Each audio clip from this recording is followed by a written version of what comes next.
बच्चों, पिछले वीडियो में हम जीवों में जनन का अध्ययन कर रहे थे। इसमें हम पहले वीडियो में यह पढ़े थे कि जीवों में कैसे सेक्सुअल रिप्रोडक्शन होता है। उसमें आज हम पढ़ेंगे जीवधारियों में लैंगिकता, सेक्सुअलिटी इन ऑर्गेनिज्म पढ़ेंगे बच्चों।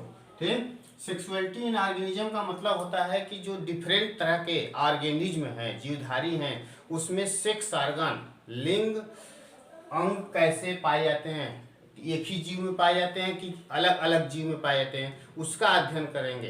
पहले हम अब उसका अध्ययन करने से पहले थोड़ा सा ये जान जाएं कि सेक्स ऑर्गन विभिन्न प्रकार के जीवधारियों में कौन कौन से होते हैं। जैसे हम बता दें, आप लोग भी जानते हैं, 11th क्लास में भी पढ़े हुए हैं कि जैसे टेस्टिस एंड ओवरी देखा जाए तो सभी जंतुओं में पाया जाता है।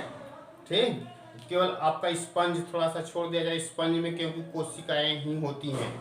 ठीक, और उसके बाद देखा जाए तो जैसे पौधों में, फंजाई में, एल्गी में, और आपका क्या है कि ब्रायोफाइट, टेरिडोफाइट, इन सब में एंथ्रीडिया, आर्चिगोनिया होता है। एंथ्रीडिया नर जनन अंग होता है, आर्चिगोनिया स्त्रीधानी जो होती है मादा जनन अंग होती है।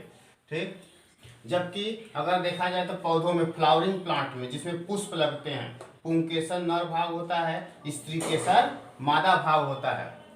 और हम लोग अब देखते हैं कि पौधों में लैंगिकता, पौधों में लैंगिकता क्या होता है। देखिए आप लोग, मैं बताऊं आपको। जैसे पहले हम पौधों में जब लैंगिकता देखेंगे तो पहले कुछ पौधे होते हैं द्विलिंगाश्रयी। द्विलिंगाश्रयी को हम बोलते हैं इंग्लिश में मोनोसियस। क्या बोलते हैं? मोनोसियस। इसमें क्या होता है कि एक ही पौधे पे मादा भी होता है और नर भी होता है। इसका उदाहरण आप देखेंगे कोकोनट, मेज, कुकुरबिटा। ठीक, इसको याद करना हो तो एम स्क्वायर सी स्क्वायर, एम एक एम से हो गया मोनोसियस, दूसरा मेज, फिर कोकोनट, कुकुरबिटा। दूसरा पौधा है बच्चों एक लिंगाश्रयी, डायोसियस।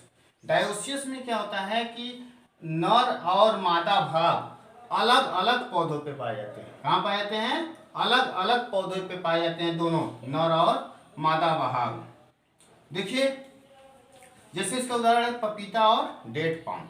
पपीता में देखे होंगे आपका क्या है कि किसी भी गार्डन में अगर पपीता लगाया गया है तो वहां पर देखिए ढेर सारे पपीता रहेंगे, तो उसमें नर भी होना चाहिए, क्योंकि नर नहीं रहेगा तो उसमें निषेचन नहीं होगा मादा वाले भाग में, इसलिए दोनों का होना जरूरी है। उसी तरह से डेट पाम है, इसमें भी अलग अलग होते हैं नर और मादा। इन सबसे क्वेश्चन पूछे जाते हैं कि कौन मोनोसियस है, कौन डायोसियस है। एक क्वेश्चन नीट में पूछा है जैसे मार्केंसिया। मार्केंसिया क्या होता है? जैसे मार्केंसिया आप देखेंगे तो एक तरह का ब्रायोफाइट है जिसमें नर और मादा अलग अलग थैलस पे पाए जाते हैं। जैसे आपको मैं बता दूं कि जैसे ये देखिए, ये आपका फीमेल थैलस है, ये मेल थैलस है। फीमेल थैलस पे एक स्टाक है आर्चिगोनियोफोर, जिसके ऊपर आर्चिगोनिया पाई जाएगी, और एक स्टाक है इसमें एंथ्रीडिया, जिसके ऊपर एंथ्रीडियोफोर है, जिसके ऊपर एंथ्रीडिया पाई जाएगी। ये क्वेश्चन नीट में पूछा है आपका, ए बी करके पूछता है कि ये क्या है और यह क्या है, इसलिए इस सब फिगर को पूरा देख लीजिए आप लोग। फिर देखिए कवकों में लैंगिकता, जो फंजाई होता है, जो कवक होता है, उसमें चूंकि बॉडी जो होती है उसकी थैलस होती है।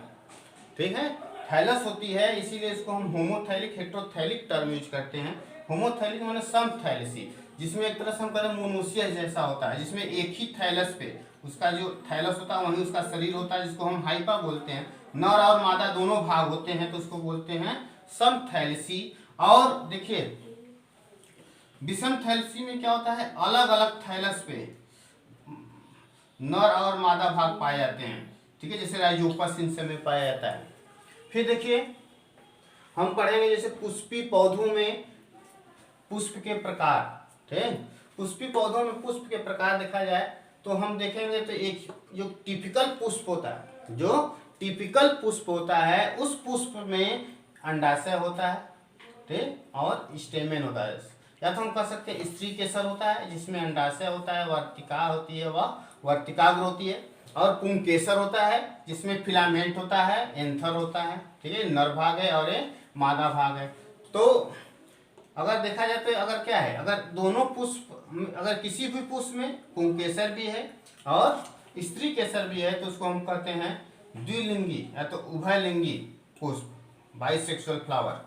जैसे आलू में आपके एनसीईआरटी में दिया है आलू, तो इसको एग्जाम्पल आप याद रखिए।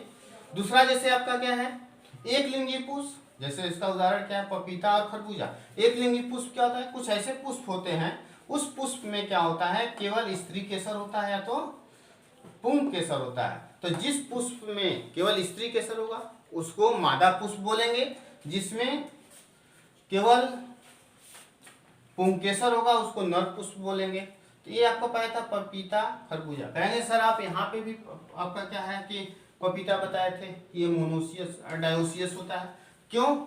इसलिए क्योंकि क्या आपका जैसे यूनिसेक्सुअल है, इसमें नर मादा अलग अलग होंगे। तो अगर ये क्या होंगे ये अलग अलग पौधे पे होते हैं, इसीलिए इसको हम क्या बोलते हैं एक लिंगाश्रय भी बोलते हैं और एक लिंगी पुष्प भी बोलते हैं।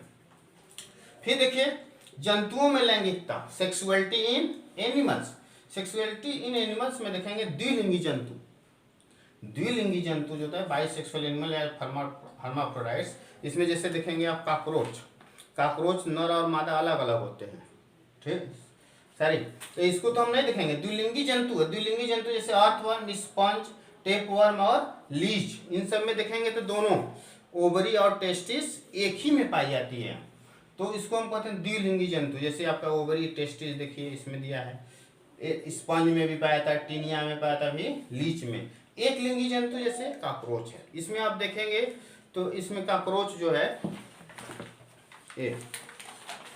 इसमें देखेंगे तो ये आपका क्या है टेस्टिस नर भाग और ये मादा, ये अलग अलग जंतुओं में पाई जाती है, ठीक है। तो इसको हम क्या बोलते हैं एक लिंगी जंतु। ओके।